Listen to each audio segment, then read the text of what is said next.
After an officer was gunned down at point-blank range, a psychotic killer led investigators across the Midwest. No one knew where the gunman would strike next, even as his tally of murders and abductions grew. The FBI and state police raced against time to rescue America's heartland from this deranged gunman.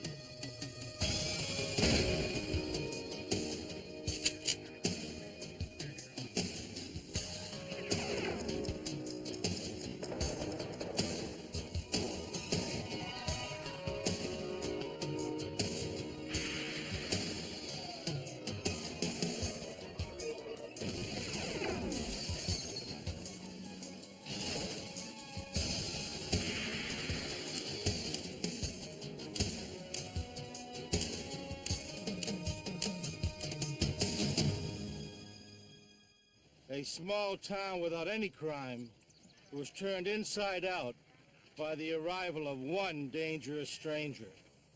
Some killers are cold and calculating. Others are impulsive, unpredictable, and hard to pin down.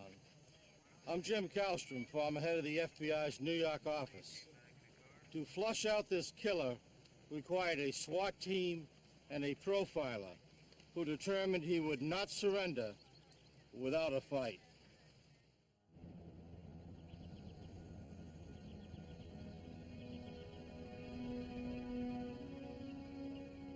At 8 a.m. on Monday morning, September 22nd, 1986, a U.S. parole officer made his way to the home of a parolee in a lower middle-class neighborhood on the outskirts of Indianapolis, Indiana.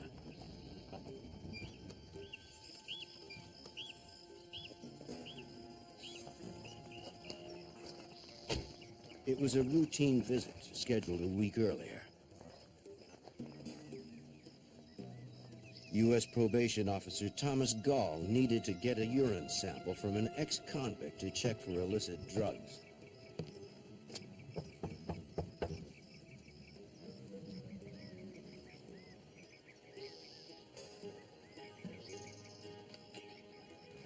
"40-year-old Michael Wayne Jackson had been released from federal prison 5 months earlier on weapons charges. He also had a history of substance abuse and severe paranoid schizophrenia. The parolee was reluctant to allow Gall to enter, but the officer insisted.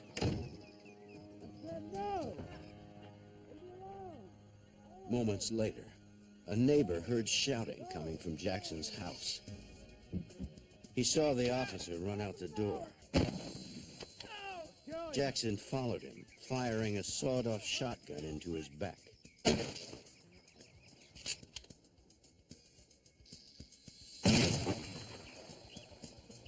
The final shot was at point-blank range. The neighbor called police as he watched to see what Jackson might do next. He told the 911 operator that the ex-convict re-emerged, still carrying the shotgun.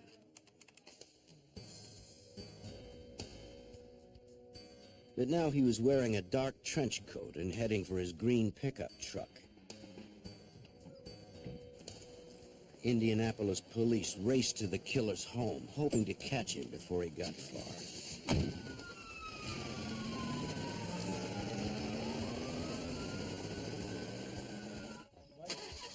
The neighbor added that Jackson also had on canvas sneakers and jeans as he watched Jackson leave the neighborhood. Jackson escaped before police could arrive.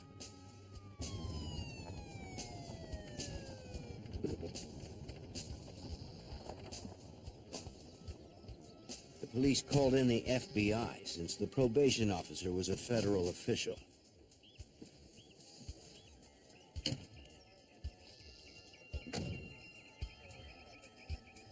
"39-year-old Thomas Gall had been killed instantly from the shot to his head. FBI Special Agent Jack Osborne of the Indianapolis Field Office was assigned the case.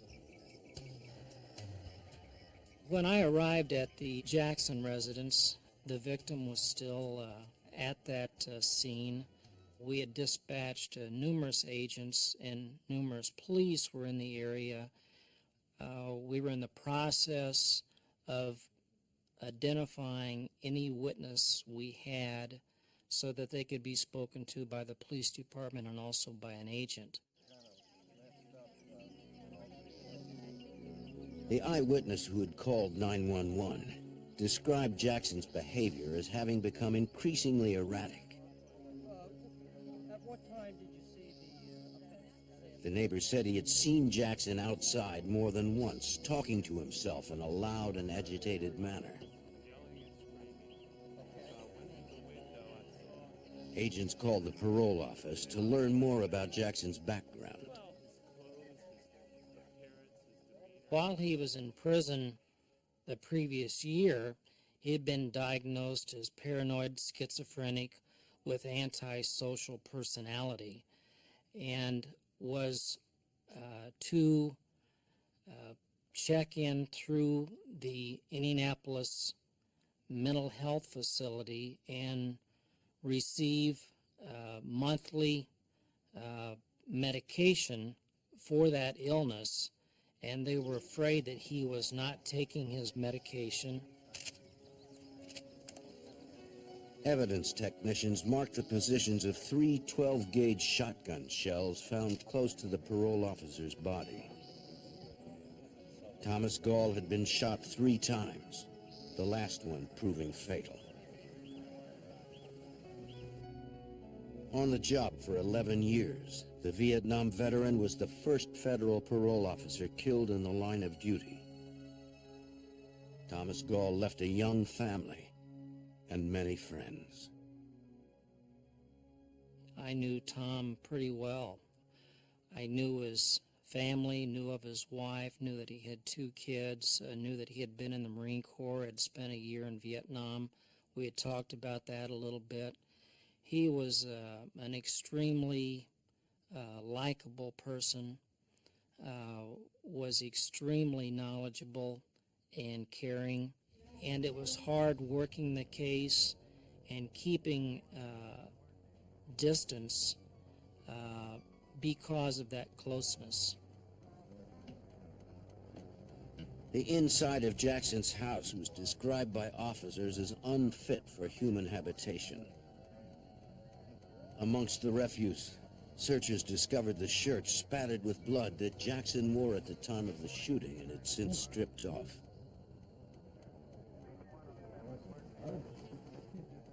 Trash and animal droppings were scattered everywhere.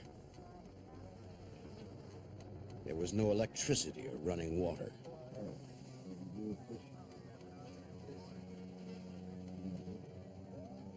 On a counter in the kitchen, investigators found a hacksaw.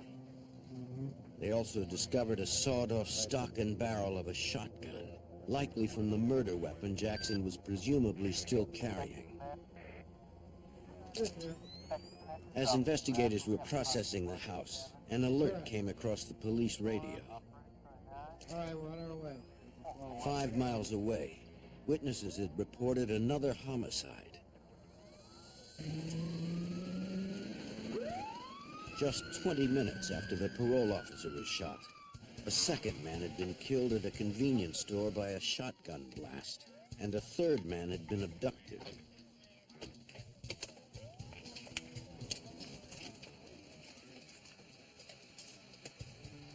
Agents interviewed a witness who described the shooter as having bushy hair, a beard, and wearing a dark trench coat. The woman added that the killer was wearing a bizarre disguise. Witnesses at the JB Market indicate as the subject enters that market, he's carrying a shotgun, but he's got something on his face. The witnesses believe that it's grease and probably some spray paint that is in his hair and his beard, which really was a strange look. Agents were convinced it was Jackson. The witness described that at 8:20 a.m., the armed man with a silver face burst inside demanding money. You! Get the hell out! You!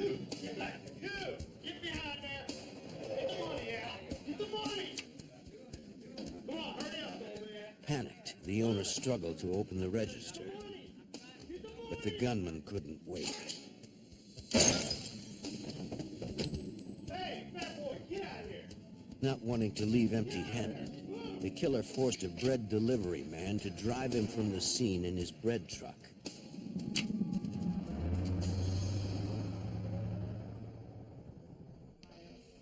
The witness didn't see which direction the bread truck was headed. Investigators revised the APB for Jackson to include the bread truck.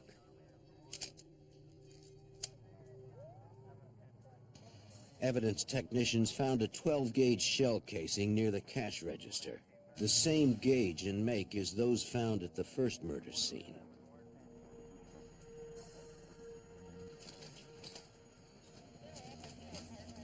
Buckshot from the victim was later removed to compare to samples removed from the probation officer.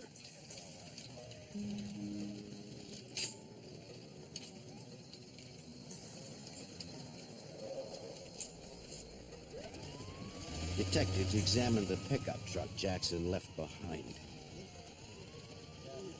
Inside, they found grease and a can of silver spray paint that was likely the source of Jackson's makeshift disguise. We find that spray paint can in Jackson's truck.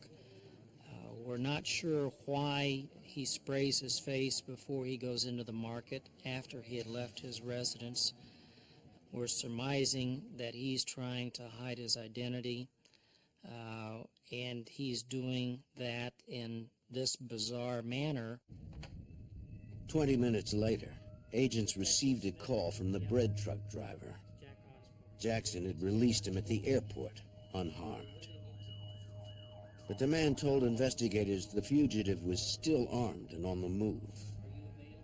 Jackson has taken another vehicle from the airport, again at gunpoint, and he drove up through the Speedway, Indiana area, had failed to pay for $10.50 worth of gas at a Speedway Sunoco station, and he was in a vehicle that is described to us, and there was a female in that vehicle.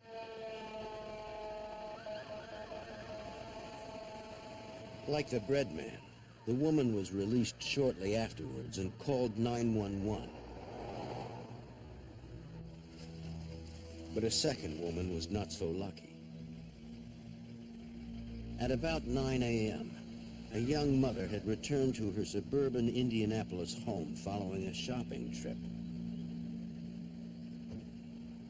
As she unpacked her bags in the driveway, Michael Wayne Jackson emerged from a red pickup stolen at the airport. Hey! Get over! Get over! Get in the car! Get in the car! Get.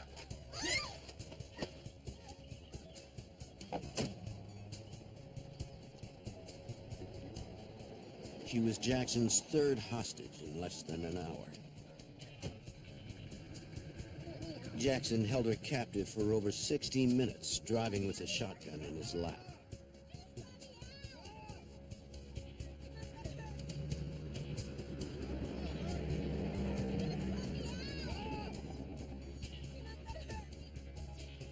She begged him to let her go, but he refused.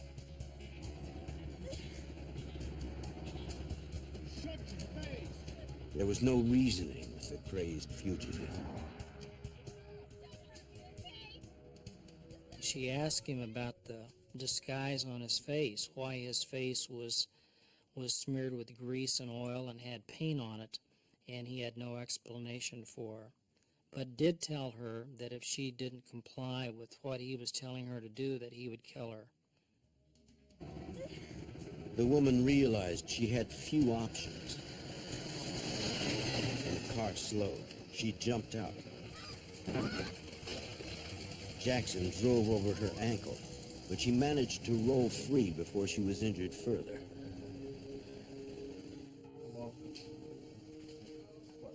The mother of one was treated at a local hospital for a broken ankle, where she reported the incident.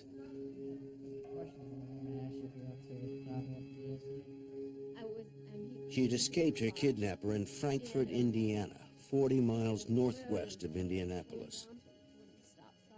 Once again, agents revised their APB.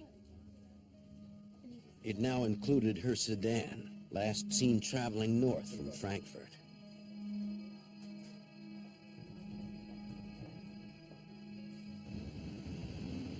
Investigators struggled to predict Jackson's next move.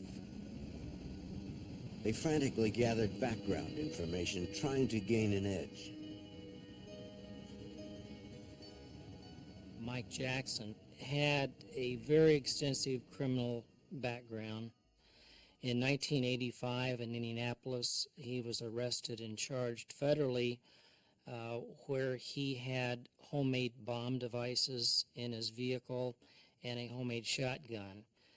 For that, he received 1 year sentence in federal prison, and he was on 3 years parole for that violation during this time.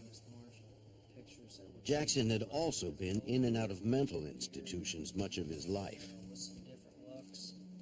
Over the strong objections of his family, psychiatrists had recently released him from a treatment center since his schizophrenia had been stabilized by medication. But without supervision, Jackson had probably stopped taking his prescriptions.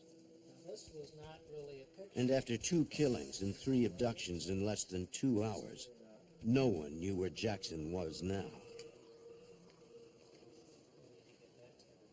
We were in the process of sorting this out, as well as trying to notify all local, state emergency people in the state of Indiana, as well as notifying other jurisdictions to help us try to locate Jackson.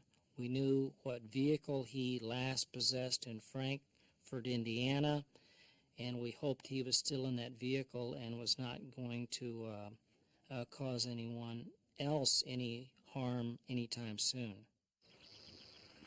But authorities would be too late. At 10:15 a.m., Jackson decided he needed to change cars again. He barged into the Frankfort, Indiana home of a mother and child. Don't move, kid! Get up! Jackson ordered the woman to get her car keys or he would kill her and her son. Get your purse! Get up, give me those keys. She complied. Give me those keys. Get! Move!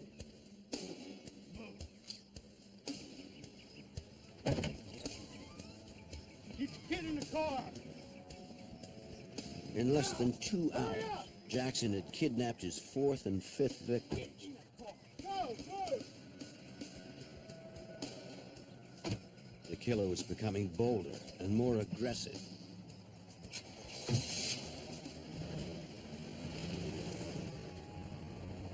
Agents had to somehow find a way to catch him before his latest victims wound up dead.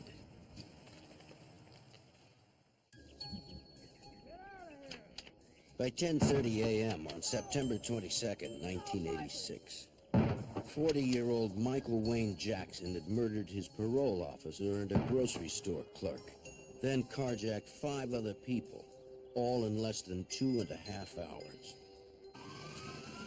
The FBI and Indiana police believed the killer was traveling north from Indianapolis, but his exact whereabouts and destination remained unknown. Now! Hurry up! Armed with a sawed-off shotgun and his face painted silver, investigators believe Jackson was suffering from a psychotic episode after failing to take his medication.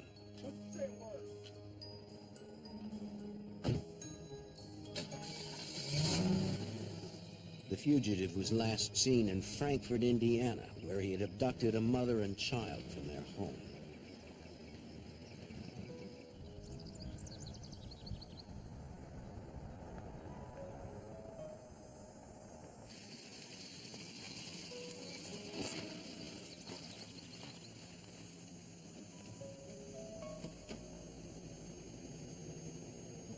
Get out of the car! No one knew what he might do next. Jackson drove his latest victims to a desolate area 8 miles from their home. Give me that ring. He stole the woman's wedding rings, then ordered them to the side of the road. Move it. Move it. Move it. Don't you go anywhere.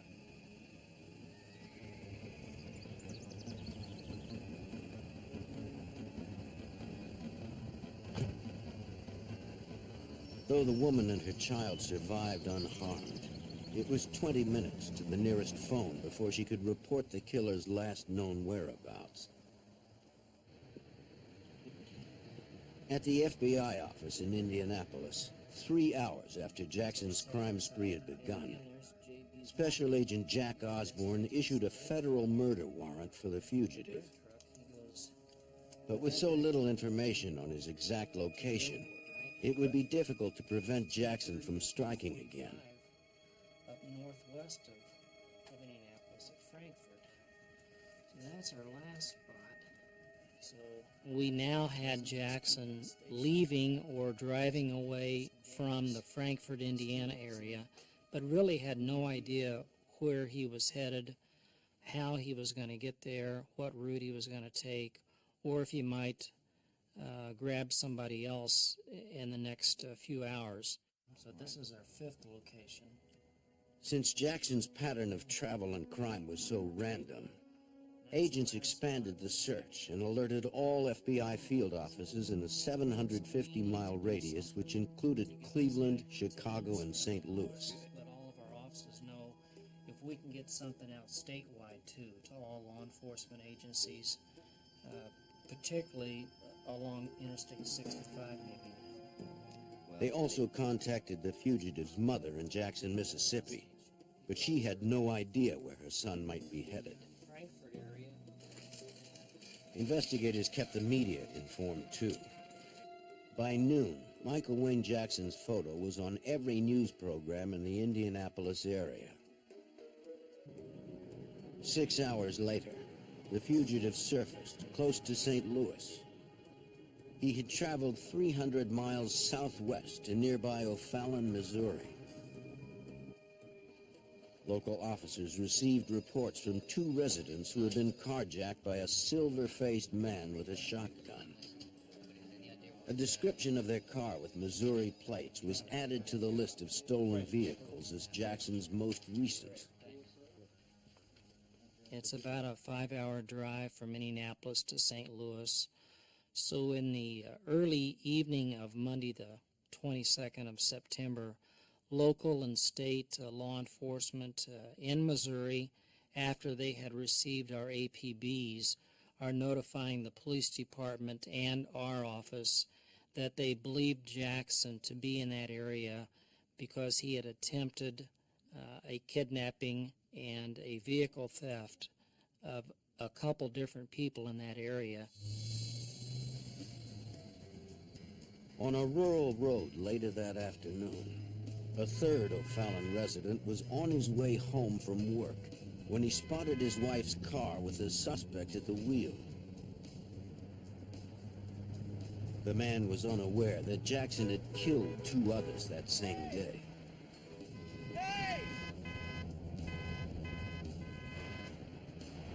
The silver-faced man with bushy hair and a beard refused to stop. As the cars approached an intersection, the killer drew his weapon.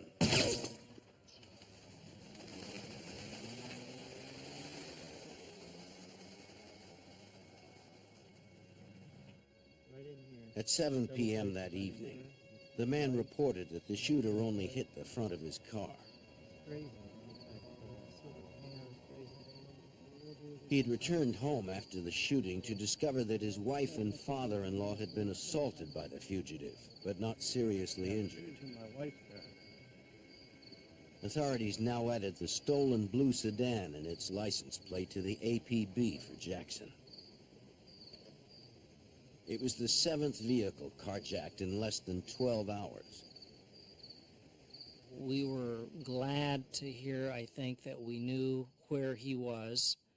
We were glad to hear that he hadn't harmed anyone else, and that we knew now that he had a different vehicle, and that the St. Louis authorities, both federal, local, and state, were in the process of trying to get him located and stopped without getting anyone else hurt. Yet despite the all-points bulletin, Jackson was nowhere to be found.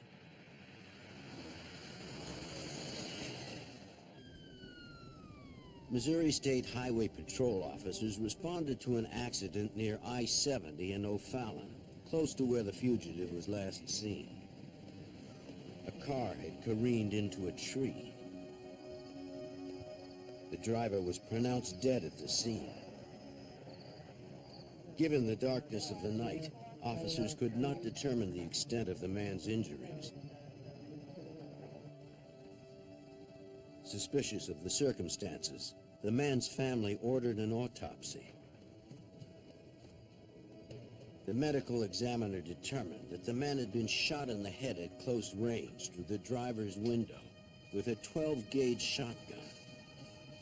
The same type of weapon Jackson had used to kill his parole officer and a grocery store owner.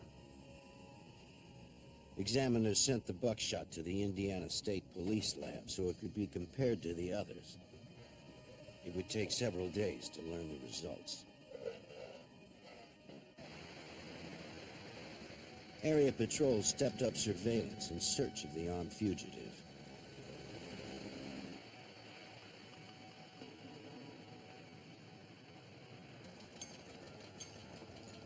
Ten miles away, at around 7:30 p.m., a dark sedan with Texas plates pulled into a Wentzville, Missouri gas station.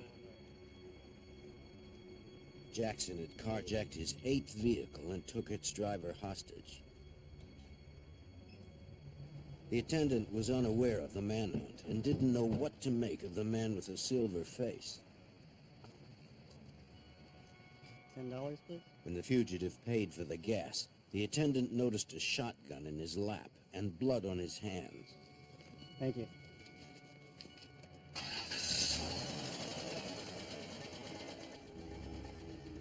He immediately notified authorities, who once again changed the APB for Jackson.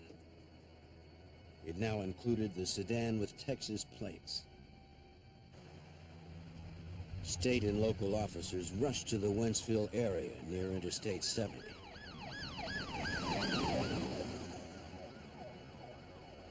They needed to find the spree killer before he struck again. On September 22nd, 1986, the FBI continued to hunt for fugitive Michael Wayne Jackson, wanted for murdering 3 and carjacking 11 others in less than 12 hours. The silver-faced Jackson was last spotted at a Missouri gas station, armed with a sawed-off shotgun, driving a stolen dark sedan with Texas plates. Thank you. The passenger was the car's owner and was Jackson's latest hostage.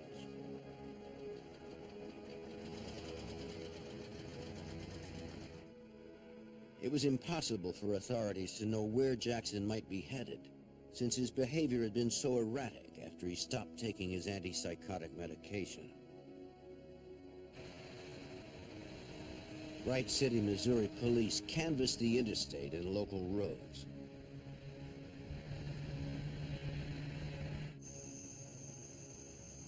At 9:15 p.m., Jackson was spotted alone in the stolen sedan by the town's police chief and a sergeant.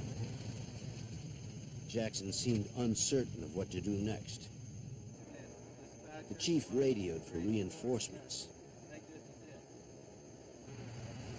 They did not arrive in time.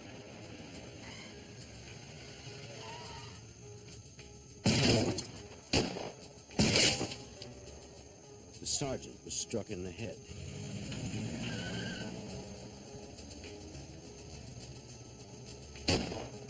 Jackson was long gone. Yes. You all right? Sure. The sergeant's injury was minor, so the chief gave chase, leaving him with a concerned witness. But the chief never caught up with the fugitive.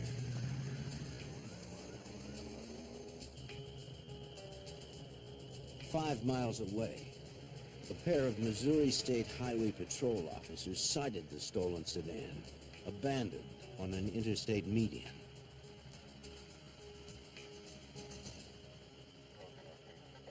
No one was inside, but the keys were still there. Officers then heard banging from within the trunk.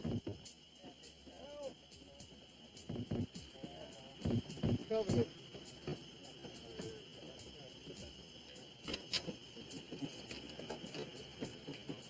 Watch out. They prepared for the worst. Over there. Help! Take it easy. That's a hold. Stay still. All right. Hold. Take it easy now. They found only the terrified owner, traumatized but unhurt. His identification had been stolen, so police checked to be sure he was unarmed. He described his silver-faced kidnapper, armed with a sawed-off shotgun. He had no idea where the man had fled, but it appeared he had taken his gun since police did not find it in the car. The FBI and local police fanned out, not knowing which direction the fugitive had run, or if he had already carjacked his next victim. Despite hours of searching, they turned up no sign of the gunman, according to Special Agent in charge of the FBI in St. Louis, Hal Helteroff. The night that Michael Wayne Jackson had abandoned his vehicle, we had the two sweeps on the south side of the interstate and the north side of the interstate the next morning. We were unable to flush him out of there. Then I determined that this was going to be a longer manhunt than I had expected. And at that point, I ordered in more FBI agents.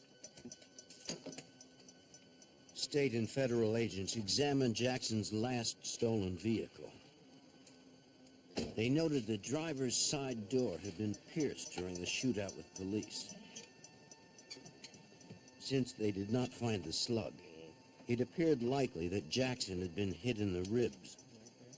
The fact that Jackson fled the vehicle moments later could account for the lack of blood on the seat. One theory was that he was injured and maybe went south of the interstate and laid down somewhere and either couldn't get up due to being injured or died. A central command post was established in Wright City to coordinate the search efforts. The vehicle that was taken there was recovered in O'Fallon, Missouri. The area around the interstate encompassed thousands of acres of farmland and woods. To contain it would require hundreds of personnel, vehicles, and 24-hour roadblocks. For Missouri State Patrol Sergeant Don Bizzelli, no one would be safe until Jackson was found.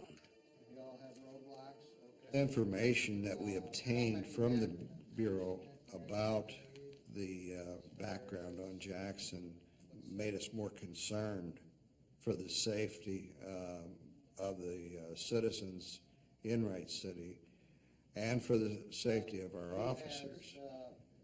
He hadn't hesitated to shoot before, and he had already killed a law enforcement officer, the probation officer, and there was nothing that led us to believe that he'd stop. Great. Have some information you'll need on that. Authorities established a perimeter around Wright City, extending 5 miles in every direction. Residents in the town of 1200 awoke to find their community saturated with law enforcement, searching for an armed and unstable killer. With a homicide rate of 0 and little criminal activity of any kind. Citizens were frightened. They were forced to lock their doors for the first time, and many kept their children home from school. We had to start alerting the community that we had a suspect in the area that was very dangerous, and asked the people to keep us informed if they saw anybody matching Jackson's description. And it didn't take long for the word to get around, of course, in that small community, because our greatest fear was that he would take someone hostage. The sprawling countryside was divided into mile-wide sectors. Search teams consisted of bloodhounds, SWAT members, FBI agents, and state police. Photos were distributed to searchers, and samples of Jackson's clothing were provided to the dogs to learn the killer's scent. Hundreds of occupied and abandoned buildings dotted the landscape. All would have to be searched. Over the next several days, many locations were explored more than once. It was a tedious and time-consuming process. Bloodhounds, known for their large jowls and long ears which stir minute scents towards their perceptive noses, found few signs of Jackson. At one building, searchers came across an abandoned campsite. But it appeared the cookware and old raincoat had been left behind by an itinerant laborer during the harvest season.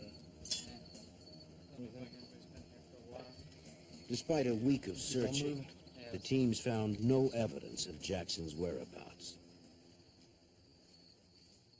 We tried not to get frustrated. We tried to keep the morale up, saying today's the day, we're going to find him. It's the type of case that your troops are out there and they expect any minute that they're going to get a sighting on him, so that in itself just keeps you going. Media did their part to keep the public informed.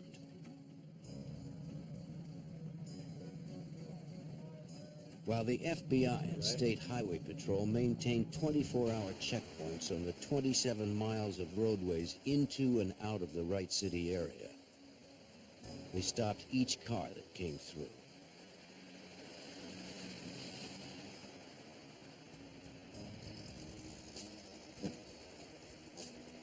One of the men they stopped claimed to be the fugitive's nephew.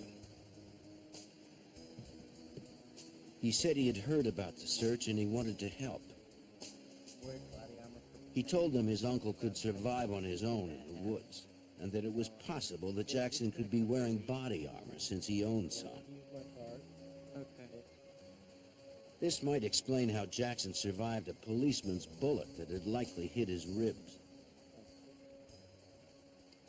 We determined that from the use of dogs, we had tracking dogs and we had cadaver dogs come in, that we could not come up with a dead body. Therefore, I was leaning toward the fact that he was still alive and well. Area farmers tried to maintain some semblance of normalcy, though remaining vigilant. A week into the manhunt, one woman spotted the bearded fugitive in his dark trench coat carrying a shotgun. She called police immediately, but the man disappeared before authorities arrived. 7 days after Michael Wayne Jackson had fled his Indiana home, the spree killer was still on the loose. The FBI knew that they had to find him before he found another victim. By September 28, 1986, a week had passed in the hunt for armed fugitive Michael Wayne Jackson, wanted for multiple murders, carjackings, and the wounding of a police officer. The 41-year-old criminal was last seen armed and on foot in the rural area of Wright City, Missouri. Despite a massive search, the FBI and local investigators had found no signs of the killer's whereabouts. The FBI considered the possibility that Jackson had stolen another car and somehow escaped the area. Desperate, they turned to FBI senior investigative profiler Ron Walker for help. What they were simply asking for was my estimate, my prediction, I guess, of what he was going to do, what his continued acts were going to be, and where he was likely to go. And really more importantly for them at this period of time was, is he still in the area that they had been searching for 7 days? Agent Walker analyzed Jackson's criminal and psychological history, as well as the reports from his current rampage. Since there were no new crimes recorded in the past week, the profiler concluded that Jackson had not yet left Wright City, Missouri. My opinion was that he was there, that he had probably become disoriented because of his paranoid kind of beliefs, his fear of being captured. He would avoid contact with people unless it would be to gain access to a vehicle to get out. And for that reason, I told him it was very important to maintain a very high profile, a high level of obvious police activity, because you don't want him to have the opportunity to think that he can get a way out by carjacking someone and getting a car and driving out of the area. Since the fugitive was likely still in the area, the FBI called on the experience of tracker Bob Swabe from the Knoxville, Tennessee FBI field office. Swabe is best known for finding Martin Luther King Jr.'s assassin, James Earl Ray, after Ray's escape from a Tennessee prison in 1976. Agents hoped the renowned tracker could locate Jackson based on the minute signs he was trained to read. Very seldom will you find a good footprint. You've got to learn to interpret the disturbance that's on the ground, and the little unusual thing like a leaf that is turned over or a stick that is just a small limb that has been stepped on and crushed or broken.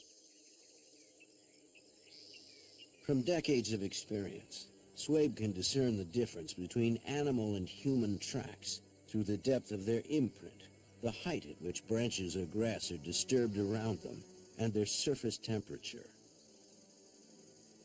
While animals often leave traces of their body heat after resting, humans' body heat is mostly absorbed by their clothing or shoes, preventing their heat from escaping. But since the hunt for Jackson had been so extensive, picking up his trail presented some unique challenges, even for the experienced tracker. There had been so many people in there prior to us arriving on the scene. I mean, you know, that had I guess probably 200 or 300 police officers, law enforcement officers in this whole area searching before we ever arrived on the scene. So it made it more difficult. Then, on September 29th, 1986, a Wright City resident confirmed what the profiler had suspected. He reported that his guest house had been broken into. Nothing had been stolen, but he did find a broken mirror, used disposable razors, and an open can of soup. From the bathroom sink, evidence technicians recovered shaved hair, flecked with silver paint. It appeared that Jackson had once again changed his appearance. After 9 days of searching, agents feared Jackson may have slipped past patrols with his new appearance. Special Agent Jack Osborne took steps to alert the public at large. Jackson was added to the FBI's 10 Most Wanted list on October 1st so we could get some national exposure. Manhunt in St. Louis and the Wright City area had continued for numerous days. There were sightings, but we still didn't know for sure where he was, and we thought that added publicity with him being such a dangerous person is what would help get him located if he had left that St. Louis Wright City area. On October 2nd, investigators returned to a building they had searched a week earlier. Camping gear that searchers had previously noticed was still there, but one item was now missing: a blue raincoat. They wondered if it was Jackson's and whether he had returned to claim it now that the nights were getting colder. I felt that he was probably going to look for some abandoned outbuilding to hide in, just get out of the weather. You're dealing with a guy here who is who's been on the run, no food or water that we know of to speak of. High strength of emotional and psychological anxiety and arousal. Physically, he would have been very, very debilitated, and mentally as well. As the team approached a nearby barn they had searched before, a tracker noticed a muddy sneaker print leading inside. Jackson was last seen wearing sneakers. Searchers were not sure how old the print was, or even if it was Jackson's. We knew that there had been SWAT teams there, and we didn't know really for sure whether that was his track or one of our own tracks. Part of the mud had dried up a little bit, part of it was still wet, indicating that it was probably maybe 8 hours old. A single gunshot rang out from the hayloft. One team member escaped unharmed, but another was trapped below. When the shotgun went off above my head, of course there was buckshot flying all over that barn. I don't think any of us got hit by it, but I looked to my left and I saw one of the trackers jump into a stable. Without knowing the gunman's exact location, he couldn't make his way to the door without exposing himself as a target. Yeah. Since the tracker had no radio, searchers spoke to him through the walls. Yeah, good. He confirmed he had not been hit and described the interior layout so the team could plan a rescue. There was no way out except through the front door. I saw the outcome in the Jackson case as being a violent one. I saw this going to either a barricade situation with a shootout where he is ultimately killed by the police, possibly a suicide by police where he forces the police to shoot him. I felt completely confident that there would not be a peaceful resolution to this. The tracker waited for help, trapped inside the barn, with an armed and demented gunman perched above him. On October 2nd, 1986, the FBI and Missouri State Police surrounded a barn in Wright City where a tracker was trapped by a gunman in the hayloft, believed to be murderer Michael Wayne Jackson.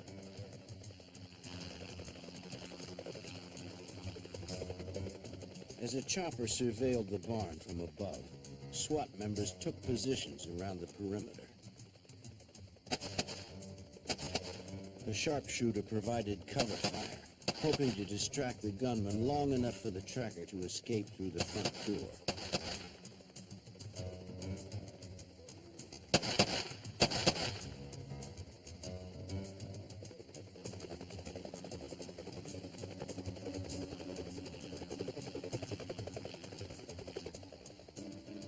tactic worked. Although the tracker had been inside for several hours following the single shotgun blast from the loft, he never saw nor heard the shooter after that. FBI Special Agent in charge Hal Helterhoff was left with some tough decisions as he managed the standoff. We didn't want to send in our troops if he had planned an ambush, if he had just shot as a decoy, if he was still in there alive and well, but still loaded with rounds of shotgun shells. We just didn't know what we had.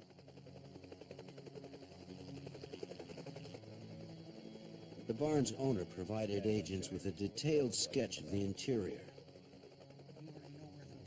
The farmer explained that there was tractor storage and some stalls on the bottom floor, with a hayloft above. There was a window in the loft, but no other escape routes, no hidden trenches or trap doors through which the suspect might have slipped out.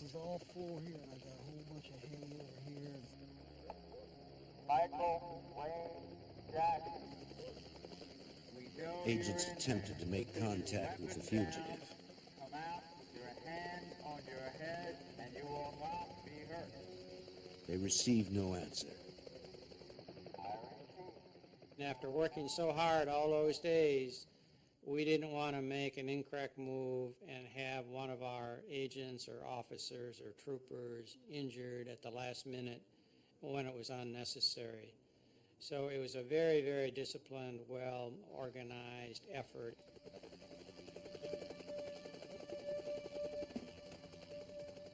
The special agent in charge hoped tear gas would flush the shooter out.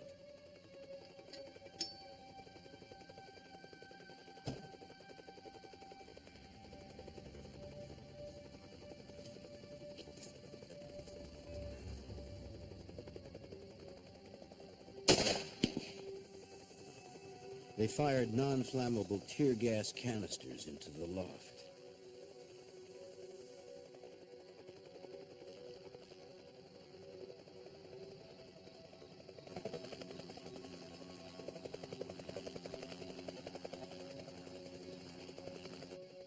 There was still no movement.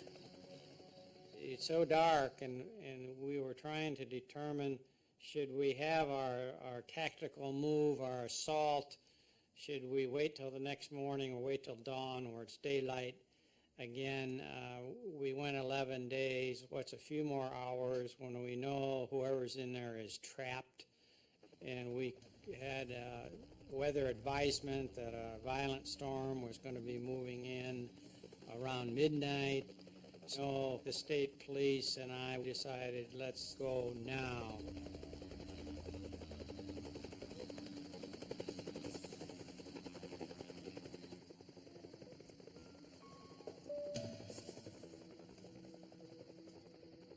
Equipped with night vision goggles, SWAT members navigated the dark, shadowy space.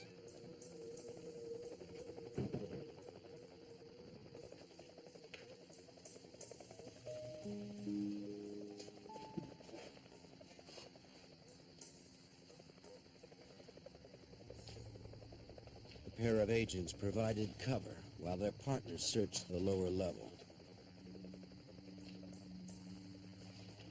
They found no one on the first floor.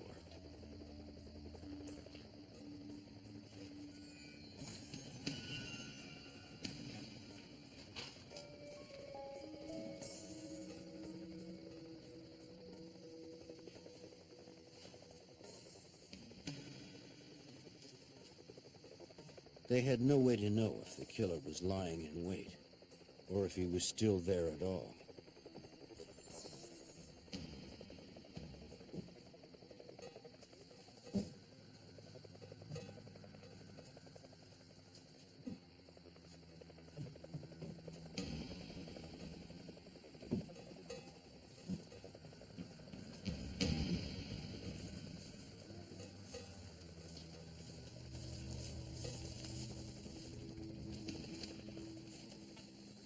They got a body over here. They had their answer soon enough. lying amongst the hay bales, they found a man holding a shotgun who appeared to be Jackson.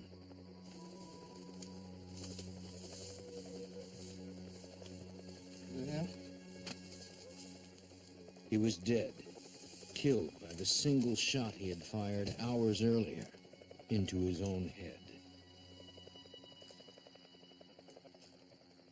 Agents needed to confirm his identity.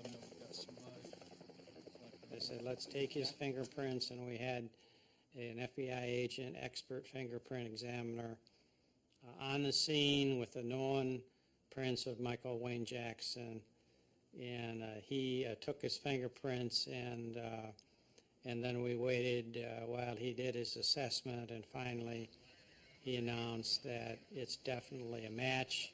It's Michael Wayne Jackson, and at that point we were all relieved. They found no body armor on the killer, but as the FBI profiler had predicted, Michael Wayne Jackson chose to die rather than give himself up.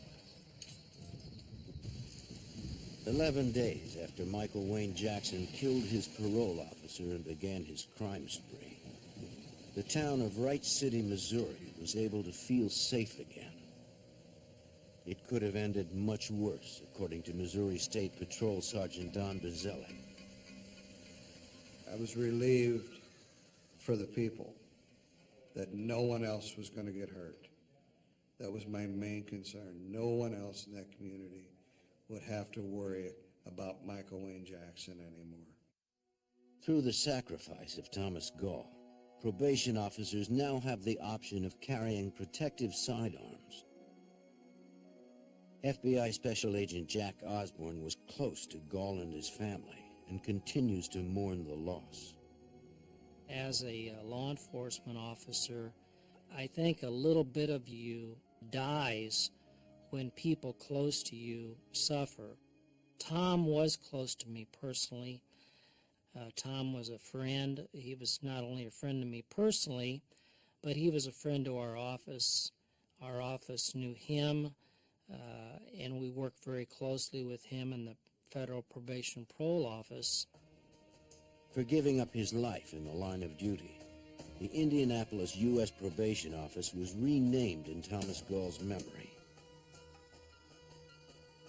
It enabled his friends and colleagues to express in a more permanent way Gall's significant contributions, his exemplary character, and the agency's deep and lasting affection for him.